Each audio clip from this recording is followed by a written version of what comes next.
Assalamualaikum warahmatullahi wabarakatuh. Alhamdulillahirabbil alamin. Bersyukur kepada Allah atas nikmat hari ini. Oke, teman-teman, kembali lagi bersama saya di Syuhada Channel. Kali ini melanjutkan video Realme Narzo Realme Narzo 50A gitu ya. Yang biasa kan, yang prime kayaknya. Nah, kendalanya adalah mungkin teman-teman sudah nonton ya. Itu LCD-nya user bilang jatuh, kemudian blank putih, ya kan, lalu mati. Nah, setelah saya bongkar, saya copot ulang di bagian konektor LCD, terus di baterai juga, terus saya pasang ulang. Ternyata nyala, ya, nyala dihidupkan, dia ada gambar. Tapi setelah itu ya kan, saya kira asumsi saya itu berarti cuma rusak di LCD gitu ya, ngeblank itu karena LCD yang kena. Ya, terus saya ke toko spare part, saya cek, kok nggak nyala ya teman-teman, nggak nampil, gambarnya nggak nampil, tapi mesinnya getar, ya, mesin getar.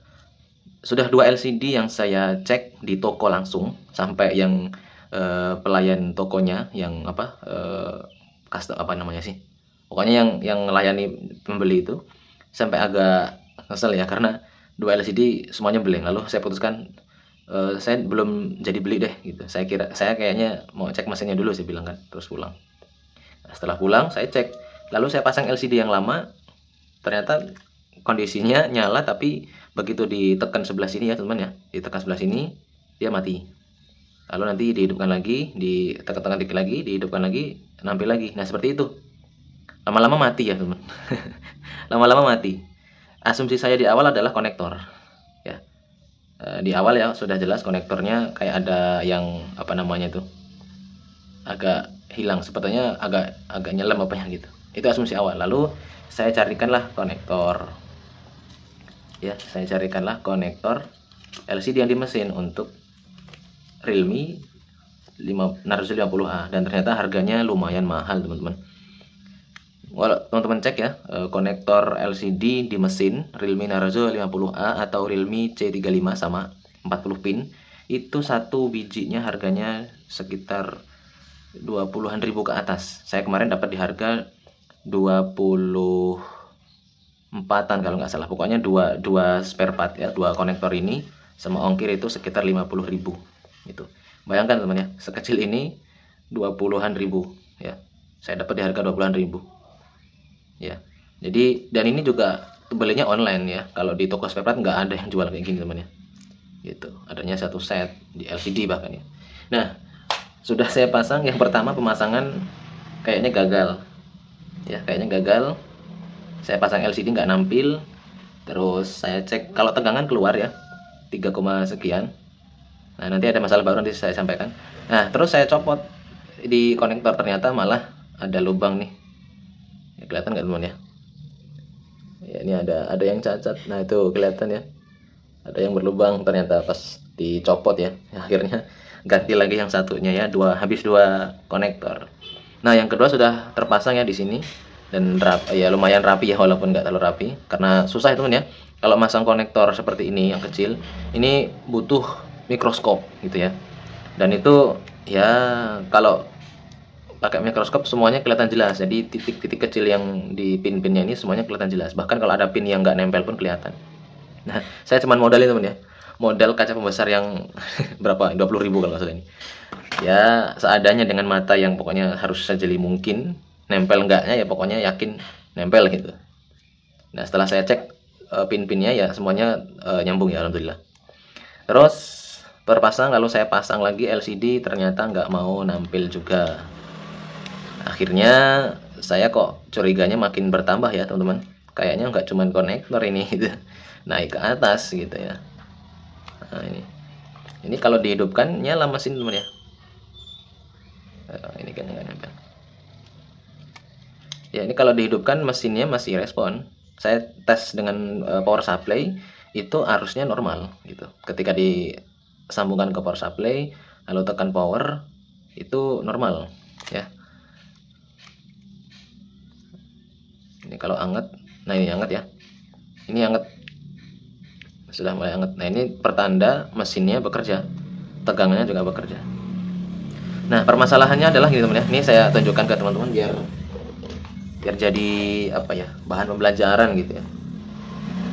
Kalau rusaknya itu kayaknya sepele tapi pengerjaannya luar biasa gitu. Nih ya, saya ukur di tegangan ya teman-teman. Ini nyala ya, kondisi HP nyala, ini panas. Maaf, hangat. Nah, ini pertanda bahwa mesin bekerja. Nah, di sini saya akan cek tegangannya, Vibat ya. Vibat kita tahu 3,7 sekian. Kita lihat berapa tegangannya. Jalurnya di sini. Ini Vibat ini. Dua ini, 1 2. Ya, 3,91. Tapi apakah teman-teman ngeliat ada yang aneh? Oke. Lihat tegangan ya. Jadi ketika tegangan itu dicek, itu harusnya konstan. Ya, nilainya harusnya konstan. 3,7 ya 3,7 terus begitu, nggak ganti-ganti. Tapi lihat ini. 3,89, 90, 88, 87. Terus berubah. Nah, padahal ini langsung jalur dari Vibatnya, langsung di konektor baterai. Gini ya. Nah, ini. Ya.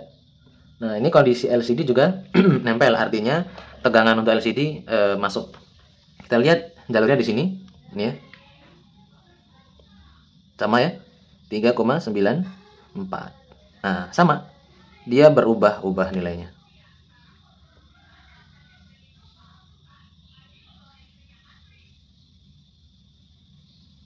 Ya, nggak konstan. Ya, berubah 94, 93, 95, 38, bahkan 37 gitu. Nah, inilah permasalahan sebenarnya. Jadi apa namanya? Nggak bisa kalau tegangan itu berubah-ubah terus gitu. Ya, harus konstan nilainya. Dan saya sudah apa namanya konsultasikan ke senior teknisi saya juga mengatakan demikian. Kalau perubahannya kalau kondisi tegangan berubah-ubah di sepersekian detik dan itu nggak konstan, itu berarti ada masalah ya gitu. Bisa di jalur, ya kan? Bisa di komponen-komponen di jalur itu ya. Jalurnya, komponen-komponennya bisa resistor, kapasitor, dioda dan seterusnya. Terakhir adalah di sumbernya yaitu di IC. Nah, di jalur Vibat ini kan nanti muaranya ke IC cas ya, ke IC cas yang di mesin gitu. Nah, tadi jalur LCD saya begitu gitu. Nah, terus ini kalau saya cek dengan smart USB teman-teman ya. Ini biar teman-teman juga belajar. Saya juga ini apa namanya belajar ya, bukan berarti saya udah bisa. Paling bisa enggak. Ya, ini lihat ya, jalur Vibas pun ikut enggak konstan gitu. Ini titik Vibas ya di sini. Nah,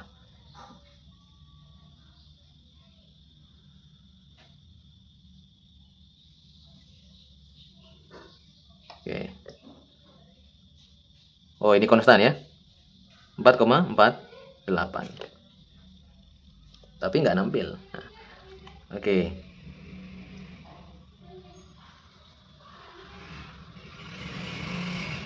Oke. Sekarang saya matikan. Oke, saya akan cek lagi dengan pengecasan tanpa baterai ya. Saya mau ngecek Vibasnya. Oke, teman-teman lihat ya. Ya, kondisi sama, tegangannya tidak konstan. Maaf, tidak stabil. Ya, mungkin karena tadi terbantu baterai jadi stagnan. Lihat teman-teman ya. Ini harusnya di 5,11, 5,15 biasanya 5,15 atau 5,2 itu konstan di situ nilainya, nggak berubah ketika dicek. Nah, ini lihat. Ya, tiap detik dia berubah. Nah, ini menunjukkan kinerja yang nggak beres gitu. Tapi kalau dilihat di apa namanya di konektor ya teman-teman, ini biar teman-teman juga ngelihat berapa nilainya biar ketahuan.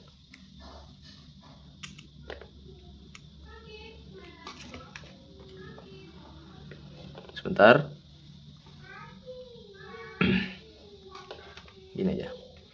Ya, ini hitam ke ground. Lihat di sini jalur ininya. Ya, 5,23 volt.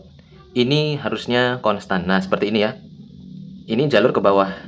Dari sini ke fleksibel normal ya. Normal ya.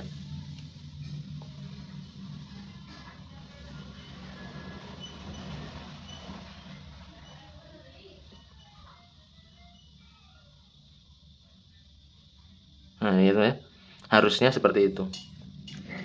Jadi kondisinya seperti itu teman-teman, nggak konstan nilainya, nggak stabil tegangannya. Nah itu bermasalah, walaupun selisihnya cuma 0,01 volt, 0,02 volt perubahannya, itu tetap nggak bisa bekerja dengan baik. Nah sudah saya eksekusi teman-teman ya mesinnya. Saya cek jalurnya, vibat ke sini muaranya, di sini IC-nya di sini. Ini sudah saya rehot juga ya. Ini saya sudah saya rehot, ternyata nihil ya. Sudah direhot masih nihil. Jadi jalurnya, kalau jalur pasifnya teman ya, pengukuran pasifnya itu jalurnya semuanya normal. Nilai resistansinya pun normal ya. Stagnan semuanya, konstan, stabil. Tapi begitu tegangan masuk, naik turun. Nah, saya curiga bahwa IC-nya yang bermasalah, dan saya konsultasikan kembali ke senior, gimana bang gini. Kalau semuanya normal berarti IC katanya.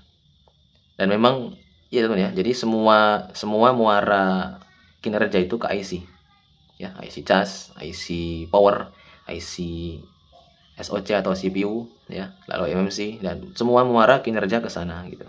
Kalau jalur bermasalah ya nanti bermasalah juga gitu jalurnya. Kalaupun IC-nya bermasalah ya sejalur itu juga bermasalah begitu. Ini sudah fix ya teman-teman ya. Dugaan saya adalah di IC cas ini ya. Ini jalur vibat semuanya aman jalurnya, tapi begitu tegangan masuk ya itu nggak normal.